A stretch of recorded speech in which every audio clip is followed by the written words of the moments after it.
Hi friends, அனைவருக்கும் வணக்கம். Welcome to our channel MS target TNPSC. இன்றைக்கி என்ன பார்க்க போகிறோன்னா, 6th பாலிட்டியில் இருக்கக்கூடிய செகண்ட் லெசன் சமத்துவம் பெறுதல். இதில் இருக்கக்கூடிய முக்கியமான வினாவிடைகள் தான் இந்த லெசனில் பார்க்க போகிறோம். வீடியோ ஃபுல்லாக ஸ்கிப் பண்ணாமல் பாருங்கள். புக்கு இல்லாதவங்க இந்த ஒரு வீடியோ மட்டும் பார்த்தா கூட போதும், லெசன் ஃபினிஷ் பண்ண மாதிரி. ஏன்னா வச்சுக்கிங்களேன், 6th பாலிட்டியில் நம்ம இம்பார்ட்டன்ட் மட்டும் படித்தா போதும். நம்ம 10th பாலிட்டி தான் லைன் பை லைனாக படிக்கணும்.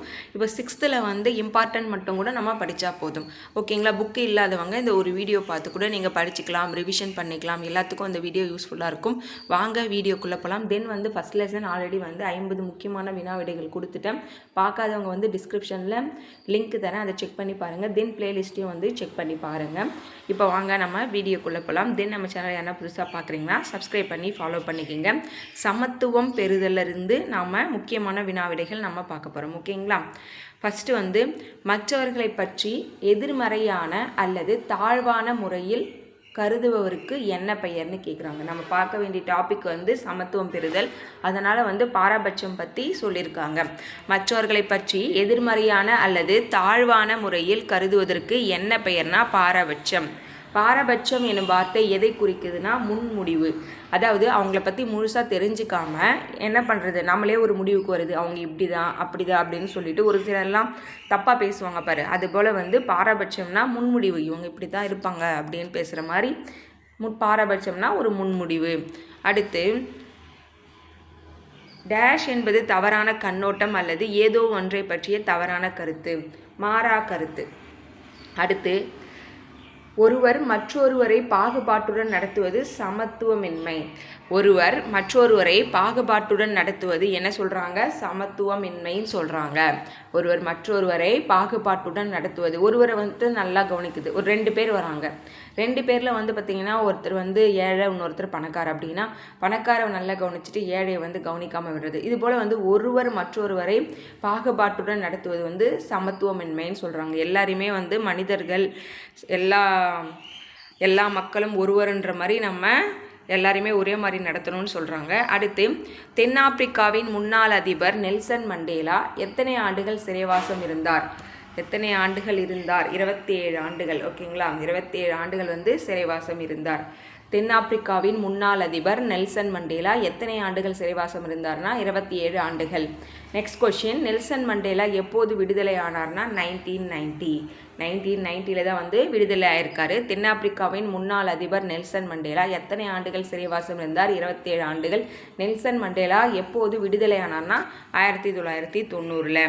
அடுத்து எந்த ஒரு குடிமகனுக்கு எதிராக மதம், இனம், சாதி, பாலினம், பிறப்பிடம் என்ற அடிப்படையில் பாகுபாடு காட்டக்கூடாது என கூறும் இந்திய அரசியலமைப்பு சட்டப்பிரிவு 15(1). எந்த ஒரு குடிமகனுக்கும் எதிராக மதம், இனம், சாதி, பாலினம், பிறப்பிடம் என்ற அடிப்படையில் பாகுபாடு காட்டக்கூடாது என கூறும் இந்திய அரசியலமைப்பு சட்டப்பிரிவு 15(1). அதுக்கப்புறம் பாருங்க, நெக்ஸ்ட் கொஸ்டின், இந்தியாவில் சமத்துவமின்மை மற்றும் பாகுபாட்டிற்கான மிக முக்கிய காரணம் சாதி முறை. சாதி முறையில் இந்தியாவில் சமத்துவமின்மை மற்றும் பாகுபாட்டிற்கான மிக முக்கிய காரணம் சாதி முறைன்னு சொல்கிறாங்க. ஓகேங்களா? சாதி முறையெல்லாம் இப்போ நிறைய இல்லை. ஓகேங்களா? அந்த காலத்தில் இருந்திருக்கு, இப்போ எல்லாருமே சமமாக தான் கருதுகிறாங்க ஓரளவுக்கு. ஓகேங்களா? ஆண்கள் மற்றும் பெண்கள் இடையே நிலவும் உடல் நலம், கல்வி, பொருளாதாரம் மற்றும் அரசியல் சமத்துவமின்மை போன்றவற்றை குறிக்கும் சொல் பாலின பாகுபாடு. ஆண்கள் மற்றும் பெண்களிடையே நிலவும் உடல் நலம், கல்வி, பொருளாதாரம், அரசியல் சமத்துவமை போன்றவற்றை குறிக்கும் சொல் பாலின பாகுபாடு. பாபா சாஹிப் என அழைக்கப்படுபவர் டாக்டர் B.R. அம்பேத்கர் அவர்கள். பாபா சாஹிப்னு அழைக்கப்படுபவர் B.R. அம்பேத்கர் அவர்கள். அம்பேத்கர் எந்த ஆண்டு MA பட்டம் பெற்றார்னா 1915. அம்பேத்கர் MA பட்டம் பெற்றது 1915. அம்பேத்கர் எந்த ஆண்டு கொலம்பியா பல்கலைக்கழகத்தில் PH பட்டம் பெற்றார்? PhD 1927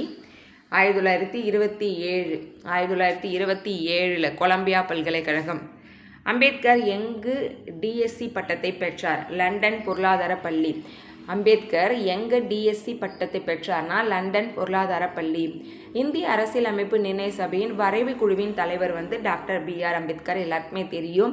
இந்திய அரசியலமைப்பு நிர்ணய சபையின் வரைவு குழு தலைவர் டாக்டர் B.R. அம்பேத்கர் அவர்கள். அடுத்து இந்திய அரசியலமைப்பின் தந்தையாக கருதப்படுபவர் டாக்டர் B.R. அம்பேத்கர். இந்திய அரசியலமைப்பின் தந்தையாக கருதப்படுபவர் டாக்டர் B.R. அம்பேத்கர். சுதந்திர இந்தியாவின் முதல் சட்ட அமைச்சர் யார்? அம்பேத்கர் அவர்கள். சுதந்திர இந்தியாவின் முதல் சட்ட அமைச்சர். அவரை பற்றி எப்படி வேணால் கொஷின் கேட்பாங்க. முதல் சட்ட அமைச்சர், இந்திய அரசியலமைப்பின் தந்தை, இந்திய அரசியலமைப்பு நிர்ணய சபையின் வரைவு குழுவின் தலைவர், பாபா சாஹிப், இது போல் வந்து எது கேட்டாலுமே டாக்டர் B.R. அம்பேத்கர் அவர்கள் தான்.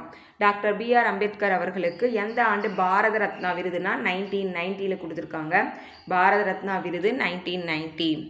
அடுத்து 2011 ஆண்டு கணக்கெடுப்பின்படி தமிழகத்தின் அதிக எழுத்தறிவு விகிதம் கொண்ட மாவட்டம் கன்னியாகுமரி. இது வந்து 2011 92.14%. 2011 ஆண்டு கணக்கெடுப்பின்படி குறைவான எழுத்தறிவு விகிதம் வந்து தருமபுரி 64.71%. 64.71%. 2011 ஆண்டு கணக்கெடுப்பின்படி தமிழகத்தின் அதிகமான பாலின விகிதம் எங்கே இருக்குது? நீலகிரியில். நீலகிரி தான் வந்து அதிகமான பாலின விகிதம். 1000 ஆண்களுக்கு 1041 பெண்கள்ன்ற மாதிரி அதிக பாலின விகிதம் கொண்டது நீலகிரி.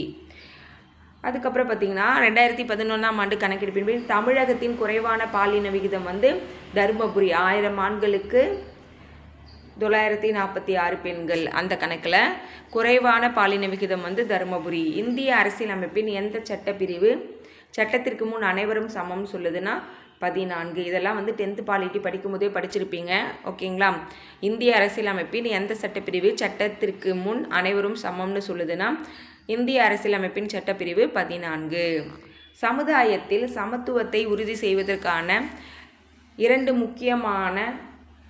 முக்கியமான காரணிகள். பன்முகத்தன்மைக்கு மதிப்பளித்தல், சுதந்திரத்தை உறுதிப்படுத்துதல்.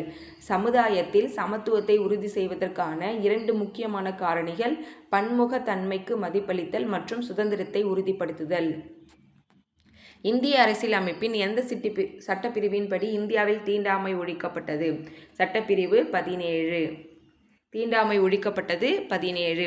இந்திய அரசியலமைப்பின் எந்த சட்டப்பிரிவின்படி இந்தியாவில் தீண்டாமை ஒழிக்கப்பட்டது? சட்டப்பிரிவு 17.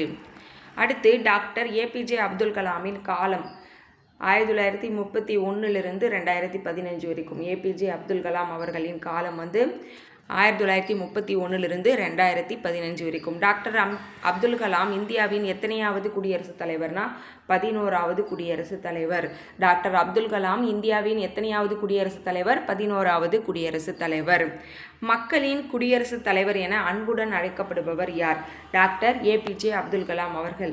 மக்களின் குடியரசுத் தலைவர் என அன்புடன் அழைக்கப்படுபவர் டாக்டர் APJ அப்துல் கலாம் அவர்கள். மக்களின் குடியரசுத் தலைவர் என அன்புடன் அழைக்கப்படுபவர் டாக்டர் APJ அப்துல் கலாம் அவர்கள். டாக்டர் APJ அப்துல் கலாம் எங்கு தனது பள்ளி படிப்பை முடித்தார்? ராமநாதபுரம். டாக்டர் APJ அப்துல் கலாம் எங்கு தனது பள்ளி படிப்பை முடித்தார்? Ramanathapuram. Next, doctor APJ Abdul Kalam தனது கல்லூரி படிப்பை எங்கே முடித்தார்னா திருச்சி செயின்ட் ஜோசப் கல்லூரி. திருச்சி செயின்ட் ஜோசப் கல்லூரி. டாக்டர் APJ அப்துல் கலாம் எங்கு விண்வெளி பொறியாளர் பட்டம் வந்து பெற்றார்னா சென்னை தொழில்நுட்ப கல்லூரி. சென்னை தொழில்நுட்ப கல்லூரி. APJ அப்துல் கலாம் எந்த ஆண்டு பாரத ரத்னா விருது பெற்றார்? 1997.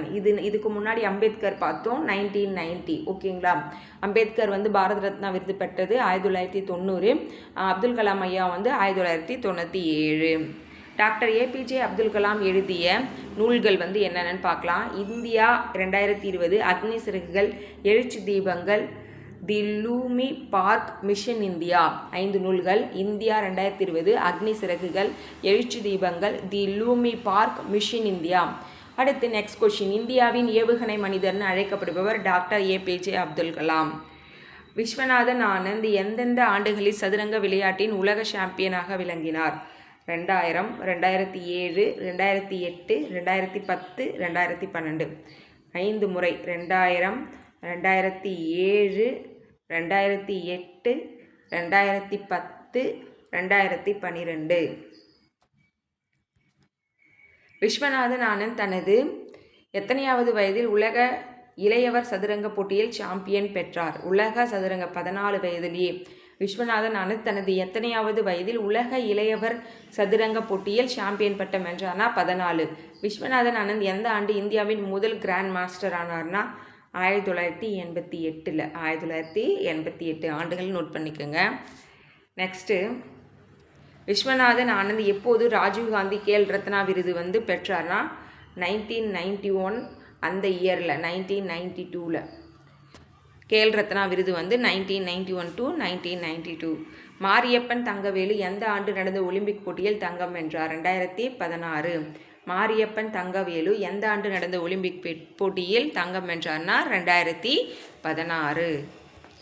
2008 ஆண்டு பிரான்சின் கேன்ஸ் நகரில் பாலைஸ் தேஸ் விழா போட்டியில் கேரம் சாம்பியன் பட்டத்தை வென்றவர் சே. இளவழகி.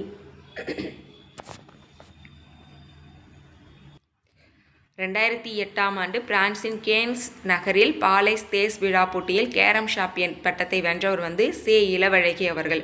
ஓகேங்களா, கிட்டத்தட்ட வந்து ஒரு 50 கொஷின் கிட்ட நம்ம இந்த வீடியோவில் பார்த்துட்டோம். யார் யார் பற்றி பார்த்துருக்கோம்னா, கேரமில் வந்து சே. இளவழகி 2008, அப்புறம் மாரியப்பன் தங்கவேலு அவர் நடந்த பாரா ஒலிம்பிக் போட்டி அவர் வந்து 2016 வின் பண்ணியிருப்பார். விஸ்வநாதன் ஆனந்த் பற்றி பார்த்தோம், அம்பேத்கர் பற்றி பார்த்துருக்கோம், அப்புறம் சமத்துவமின்மை பற்றி பார்த்துருக்கோம், அப்துல் கலாம் ஐயாவை பற்றி பார்த்துருக்கோம். இதெல்லாம் வந்து நம்ம ஒரு ரிவிஷன் பண்ணுங்கள். ஓகேங்களா, கண்டிப்பாக உங்களுக்கு இந்த வீடியோ யூஸ்ஃபுல்லாக இருக்கும்.